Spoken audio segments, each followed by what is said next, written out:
In a heated clash on GB News, Steve Reed walked straight into a storm of criticism after claiming that migrants would be moved into low-cost modular homes built on former military bases.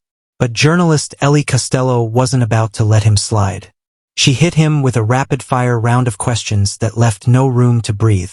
Do you honestly think people in the UK want migrants living on military bases in their own backyard?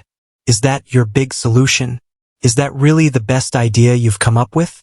His reaction was the kind that makes you want to throw your hands up out of pure frustration over what the Labour Party is doing to Britain. Watch the clip. Before we get started, subscribe to the channel, hit like, and share your take in the comments. Being wasted by the Home Office on migrant hotels. So the Home Office has allowed 10-year contracts to triple in cost from 4.5 billion up to 15.3 billion. Also failing to claw back money that they're owed, 45 million pounds. Why is the Home Office struggling to get the basics right? Well, I mean, these contracts are atrocious. They're wasting money and they're piling up people in hotels for years. And we've seen some of the social consequences of that, as well as the consequences for those individual people. You know, we inherited those from the previous government, and we know we need to change the system. So what the government's looking to do is how can we build more cheap accommodation, say modular homes on disused army bases or military bases, and get asylum seekers into that accommodation, which is far lower cost, and save the taxpayer money. We've already saved £1 billion by changes we've made, but we know we need to save more. But then we also need to process the applications faster. The previous government chose not to process them at all. It's why there are so many people in the hotels. We put hundreds of new caseworkers in, process the applications faster, and then you can remove those people who have no right to be in our country. And we've already removed 35,000 since the election, which is a record. So that's work in progress. It's not job done.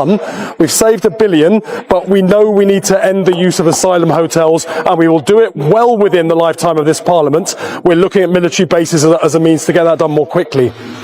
Do you think, though, that British people want migrants on military bases in their local area? Is that really the silver bullet?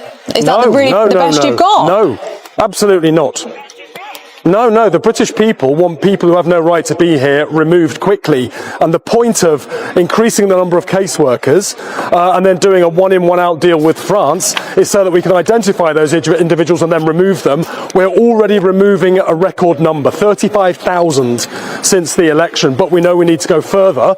But because of the backlog that we inherited, we need to put those people somewhere. Well, let's cut the costs and let's look at military bases temporarily for housing people rather than hotels, which cost much more money. Talking about costing money, Steve, the Home Office. I mean, we got the front page headline in the Mail today: billions wasted on hotels for migrants. What do you think you're going to do to examine what the Home Office is doing and how it is spending money? Well, I know that the Home Secretary is looking at that already. She's already ordered a rapid review into the use of taxi companies to get people to a GP appointment or a dentist appointment where they could have taken public transport or they could have walked. Excuse me. So she's looking at that already. But in the long term, Eamon, and I don't mean very long term, within the lifetime of this Parliament, we want to end the use of hotels. They're costing far too much money.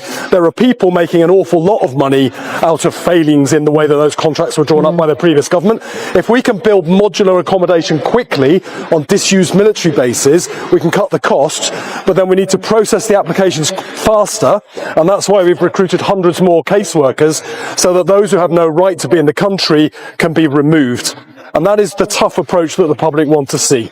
Just before we let you go this morning, we have to ask you about Hamish Kabatu, the asylum seeker who was jailed for sexually assaulting a 14-year-old girl in Epping, mistakenly released from prison on Friday, and it took 48 hours to find him. How did this happen? And should the Justice Secretary, David Lammy, go? We've just been speaking to the Conservatives, and they say heads have got to roll over this.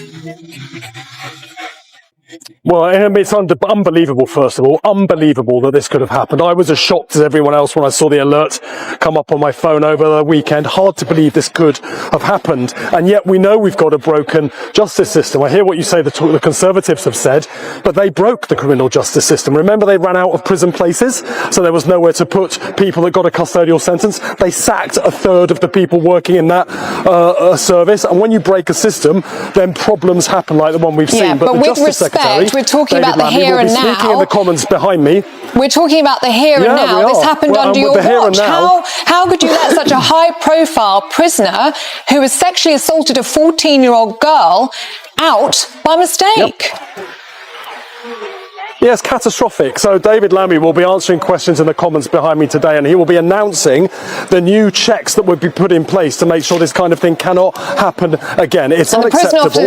It shouldn't have happened. They've got no capacity we need to make sure it doesn't happen in the future. And the prison officers are saying they've got no capacity for additional checks. When the Justice Secretary stands up in the Commons and tells them they will carry out these checks to stop accidental releases, they will follow his orders. We will not tolerate this as a government or as a country, seeing convicted criminals set loose by accident. Absolutely unacceptable.